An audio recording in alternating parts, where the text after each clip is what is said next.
il y a plein de pays en Europe qui proposent des crédits d'impôt.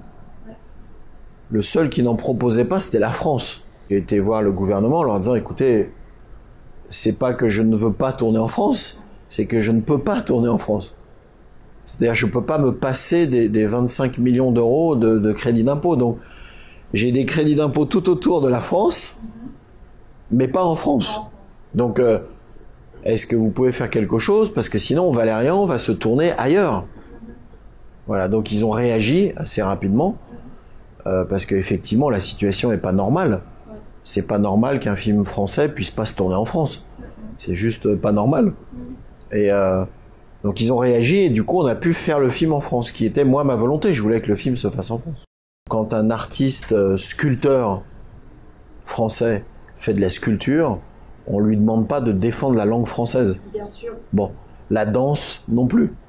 La défense de la langue est je ne dis pas que c'est un mauvais combat, c'est un très bon combat, mais c'est autre chose, ça n'a rien à voir. Et là, en France, on fait cet amalgame qui gêne beaucoup le cinéma français, parce qu'effectivement, on leur demande de défendre une langue. Or, c'est indéfendable. Quand vous faites un film en langue française, vous sortez dans 8 pays. Quand vous faites un film en langue anglaise, vous sortez dans 80 pays. Voilà, c'est tout, c'est la réalité. Donc, moi, je ne veux pas défendre la langue française. Je veux défendre la culture française.